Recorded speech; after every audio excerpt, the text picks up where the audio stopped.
De quoi je me mêle sur rmc.fr et 01net TV. François Sorel.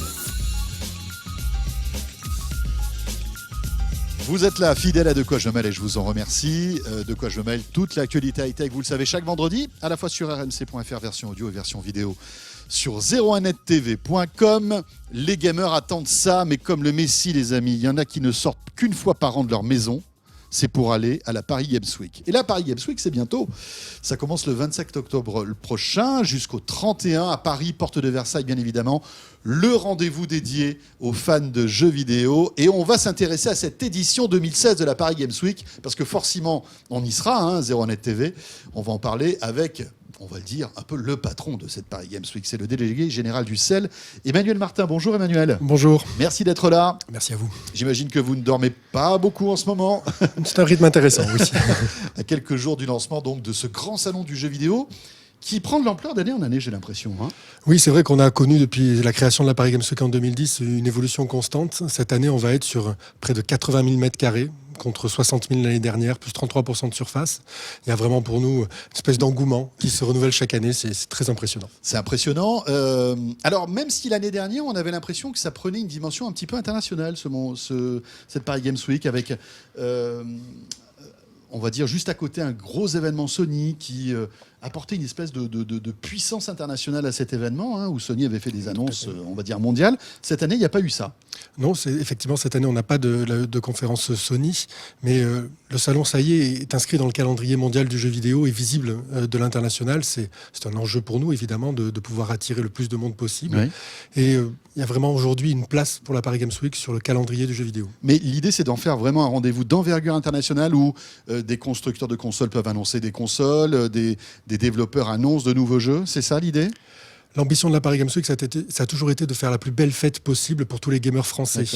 Évidemment, si on peut les traiter comme des VIP, si on peut leur donner des exclusivités mondiales, on en sera absolument ravis. Et donc, on essaye d'attirer le plus possible les grands acteurs du jeu vidéo, mais comme tout l'écosystème, pour pouvoir représenter tout le monde et avoir cette grande fête du jeu vidéo que le public français mérite.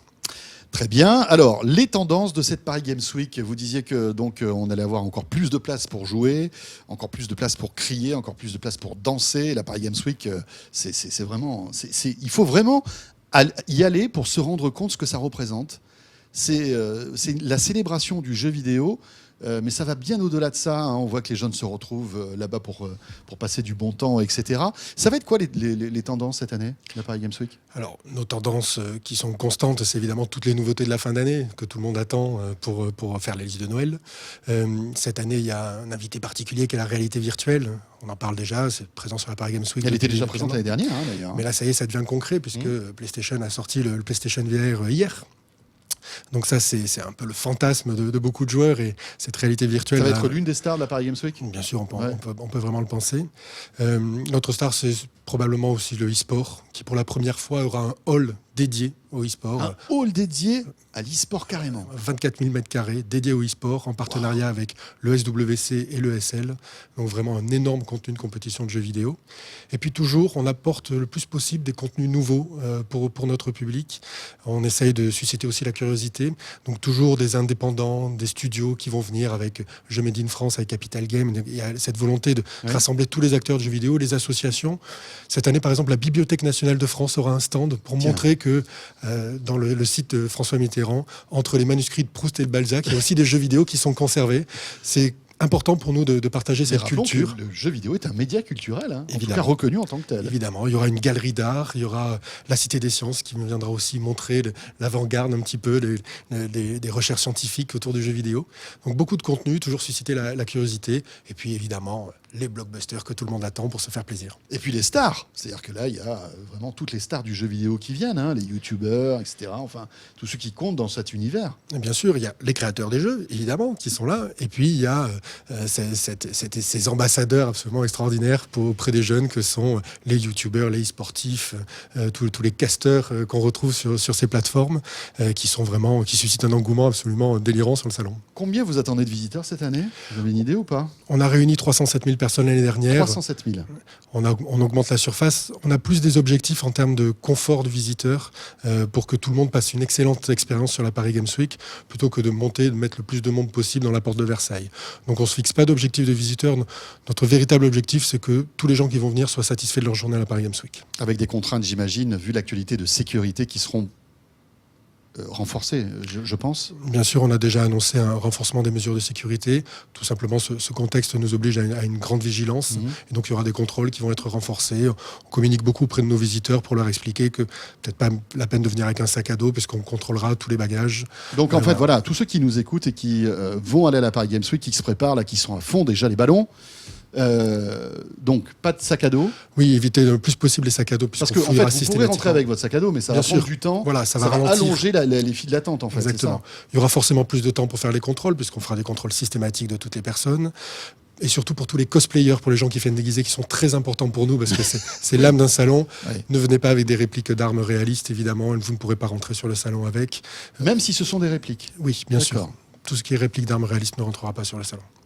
C'est vrai que c'est un peu compliqué de surfer à la fois sur le jeu, certains jeux qui prônent la violence. C'est pas tout à fait ça, mais dont la violence est au milieu du scénario. Un Call of Duty, enfin il y a plein de jeux de tir, de first-person shooter où on tue des ennemis. Peut-être un peu compliqué en ce moment dans ce contexte d'actualité. On n'a pas attendu le jeu vidéo pour jouer à la guerre. C'est quelque chose qui a toujours été dans l'activité humaine, on va dire.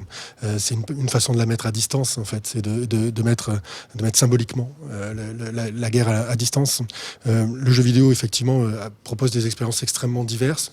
Le contexte oblige simplement à être plus vigilant. Et effectivement, peut-être un peu de retenue sur certains titres. On le sait, l'année dernière, avec les événements tragiques qu'il y a eu en France, il y a plusieurs titres qui ont mis leur campagne de communication de façon plus discrète, avec un bémol, pour éviter un télescopage malheureux avec l'actualité. Tout à fait. Mais malgré tout, ces jeux ce sont des blockbusters. Ce sont des jeux incontournables qui rameutent beaucoup de monde.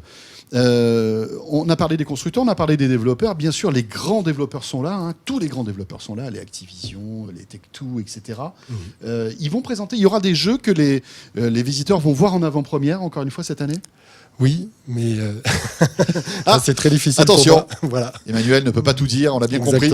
Exactement. Non, il faut laisser à chacun le plaisir de dévoiler les surprises pour le public. Mais il y en aura. Il y aura des avant-premières. Il y aura des grosses surprises, il y aura des gros trucs que les gens attendent ou pas? Je l'espère, parce que très honnêtement, je suis certainement pas au courant des grandes surprises qui se préparent. D'accord. Ça, vous savez, ils sont extrêmement secrets là-dessus. Ce qu'on constate à la Paris Games Week, c'est que on avait toujours évidemment les jeux de fin d'année, mais de plus en plus on a les jeux de l'année suivante. Oui, bien sûr. Et souvent en avant-première mondiale. Bon, vous savez que Nintendo va sortir une nouvelle console bientôt. Oui. Vous êtes au courant, j'imagine. La NX. Oui. Bon, on pourra peut-être la croiser là-bas ou pas? Non, bien sûr que non. Puisqu'on sait qu'elle n'a même pas été annoncée. On ne sait même pas à quoi elle ressemble, cette console. Un grand mystère. Il y a des très rumeurs, attendu, ça c'est clair. Mais Nintendo sera présent, bien sûr, avec on va dire toute l'actualité du jeu vidéo du constructeur. Non, hélas, Nintendo ne sera pas présent cette année à la Paris Games Week, sans doute, dû à ce calendrier qui tombait particulièrement mal dans leur calendrier. Et pourtant, ils sortent des jeux. On sait que le nouveau Zelda sortira à la fois sur la nouvelle console, mais aussi sur la Wii U. C'est vrai que Nintendo est peut-être un petit peu en phase de sommeil avant de repartir avec la NX qui devrait être annoncée l'année prochaine, en mars prochain, je crois. Est-ce qu'il y a aussi des petites, start-up françaises dans le jeu vidéo qui seront présentes à la Paris Games Week?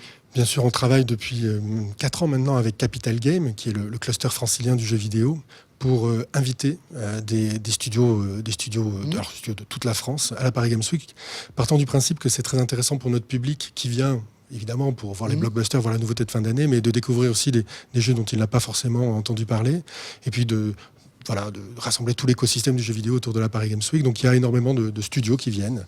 Et puis on a une nouvelle opération cette année avec un groupement d'indépendants européens qui s'appelle Indie Garden.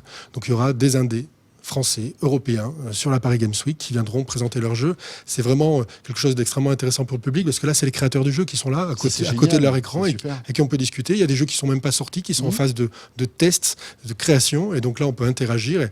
Et donc, c'est vraiment des moments d'échange avec des créateurs de jeux qui sont extrêmement intéressants. on complète ça avec évidemment toutes les écoles et les formations. Et cette année, on a un gros focus sur les métiers du jeu vidéo. Il y a beaucoup de gens qui viennent à la Paris Games Week avec la volonté de travailler dans notre industrie, qui évidemment attire beaucoup de monde. Et donc, on va leur expliquer tous les métiers du jeu vidéo, leur expliquer qu'il y a plein de façons de rentrer dans le jeu vidéo. Et peut-être que c'est pas aussi facile que ça, quoi. C'est-à-dire qu'il faut vraiment être motivé pour pouvoir rentrer dans ce métier. Être passionné de jeux vidéo, évidemment, est un prérequis. Mais il y a plein de façons de travailler aujourd'hui dans l'industrie du jeu vidéo, qui est une industrie qui est la deuxième industrie culturelle en France, donc qui est une industrie solide, en croissance. Donc il y a plein d'opportunités, et puis c'est les jobs du futur dans le jeu vidéo. Vous vous intéressez aussi, tout comme l'année dernière, aux tout petits. Il y aura, on va dire, un espace réservé aux jeux vidéo pour les enfants. Oui, la Paris Games Week Junior, qui évidemment ne cesse de s'étendre. On a toujours plus de volonté d'accueillir les familles sur la Paris Games Week. Donc, toujours le même dispositif avec les jeux de 3 à 12, classés par PEGI de 3 à 12. Et au centre du dispositif, l'équipe Pédago-Jeux, donc ce collectif qui a été créé avec les industriels du jeu vidéo, le ministère de la Famille et les associations familiales, pour expliquer aux parents ce qu'est le jeu vidéo, créer du dialogue entre parents et enfants, parce qu'on a souvent le cas des parents qui ne jouent pas et les enfants qui jouent, pour expliquer qu'il faut s'intéresser à cette activité des enfants, y participer et l'encadrer aussi, évidemment. Et on va parler dans un instant de PEGI, qui est l'une des initiatives de Pédago-Jeux. On va y revenir. Pour terminer avec la Paris Games Week, donc du 27 au 31 octobre prochain, avec une soirée 26 qui est réservée à la presse, bien évidemment, histoire de se chauffer un petit peu et de vous accueillir. On y sera sur 01net TV, bien évidemment. Le jeudi soir, on sera sur le stand d'Acer, Acer qui nous accueille. On fera un 01 Live Hebdo plus un 100% gaming avec donc toute l'actualité du jeu vidéo, des invités prestigieux et la rédaction de 01net.com. Ça va être cool. Le prix de l'entrée ? Alors, on est sur du 19 € entrée en tarif plein et 13 € en tarif réduit. D'accord. Tarif réduit, c'est pour les tout petits. Pour les jeunes et les scolaires et les étudiants. Parfait, très bien. Paris Games Week, donc, à partir du 27 à Paris, porte de Versailles.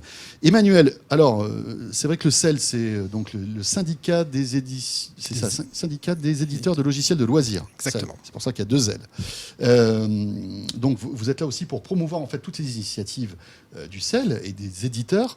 On va parler de PEGI maintenant, parce que vous avez mis en place une campagne de communication qui est assez intéressante, je trouve. Alors, c'est vrai que c'est un peu compliqué d'expliquer aux jeunes vous pouvez pas jouer à ce jeu-là parce que c'est un PEGI 18, il va avoir du sang partout, il va avoir du sexe, il y a des zombies qui mordent des gens, etc. Mais malgré tout, vous voulez aller dans ce sens-là plutôt pour sensibiliser les parents, c'est ça ? Oui, il faut savoir que le jeu vidéo aujourd'hui, de tous les biens culturels, les DVD, la musique, c'est celui qui est le plus acheté pour être offert. 55% des jeux vidéo aujourd'hui en boutique sont achetés par des gens qui vont aller le donner ensuite à quelqu'un d'autre. C'est la mamie qui va acheter. Exactement. Et donc on a très souvent à son fils. Exactement. Exactement. Et donc on a très souvent des parents qui ne jouent pas, qui ont une liste et qui vont tout simplement acheter les jeux qu'ils ont sur la liste.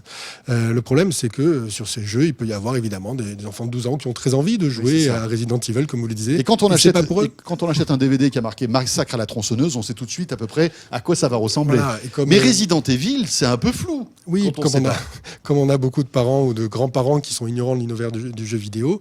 Voilà, donc on a décidé de leur rappeler à travers cette campagne que si la classification PEGI, qui évidemment est sur les boîtes des jeux, qui est extrêmement visible, qui est très simple, mais que cette classification était là pour être utile et que c'était un bon repère immédiat pour savoir si le petit-fils n'avait pas un petit peu exagéré au moment de passer sa commande pour Noël et s'il fallait pas un petit peu regarder ça d'un peu plus près.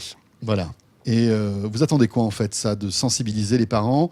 Parce que c'est compliqué quand même pour un ado qui a 14 ans de ne pas jouer à Call of Duty parce qu'il y a écrit PEGI 18, non ? Il n'y a pas un peu d'hypocrisie derrière tout ça malgré tout ? La volonté, c'est de faire prendre conscience aux gens que le jeu vidéo aujourd'hui c'est un objet culturel et que de la même façon qu'on encadre dans les familles l'usage de la télévision, l'usage de tous les médias, le jeu vidéo aussi, il faut y faire attention. Il y a trop de parents qui considèrent que le jeu vidéo, c'est du registre de la jeunesse et que tout ça ne les regarde pas. Non, l'âge moyen des joueurs aujourd'hui, c'est 35 ans. Il y a des jeux qui sont des expériences qui reflètent des expériences très compliquées, violentes, parce que tout simplement le monde est comme ça et que les jeux sont de plus en plus réalistes aussi. Il y a des jeux extrêmement réalistes, la réalité virtuelle arrive aussi, pose de nouvelles questions. Donc il faut encadrer ça. Et le but de PEGI, c'est aussi de créer le dialogue entre parents et enfants, justement sur les pratiques du jeu vidéo. Il y a trop de parents qui considèrent que le jeu vidéo est réservé à leurs enfants et qu'ils n'ont pas à s'en mêler. Non, il faut encadrer un petit peu, discuter, pour que aucun enfant ne soit seul face à l'écran. En tant que délégué général du CEL, je pense que vous allez avoir du boulot avec la réalité virtuelle, non ? Oui, quand ça va se généraliser, parce que ça va soulever plein de problèmes. Alors peut-être aussi le fait qu'on soit l'isolement. On va retrouver des jeux hyper violents. Moi, j'ai vu qu'il y avait d'ores et déjà une démo de Resident Evil qui va sortir en réalité virtuelle, qui est disponible. Là, vous allez avoir du pain sur la planche, j'imagine, non ? Alors c'est quelque chose qu'on anticipe bien sûr avec Peggy qui planche sur la réalité virtuelle pour pouvoir fournir un bon guide, d'être un bon guide pour les Parce parents. qu'on ne peut pas jouer autant en plus à un jeu de réalité virtuelle qu'un jeu avec une manette devant une télé, non ? Oui, bien sûr, la réalité virtuelle, c'est extrêmement impactant. On va avoir des sessions de jeu beaucoup plus courtes. On va vraiment être dans un dispositif qui va effectivement, vous parlez de Resident Evil, là on est vraiment dans le train fantôme, dans l'attraction du train fantôme, on est là pour se faire peur. Alors c'est tout à fait amusant quand on a effectivement 18 ans.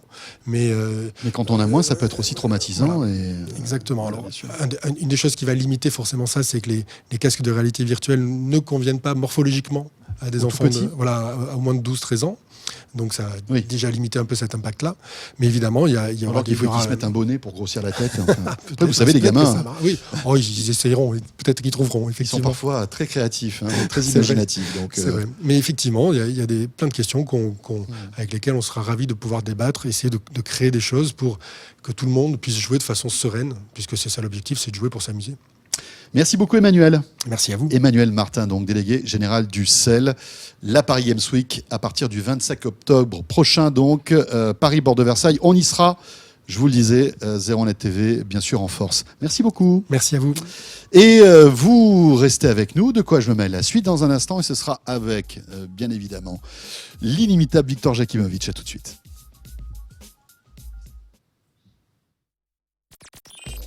De quoi je me mêle sur rmc.fr et 01net TV.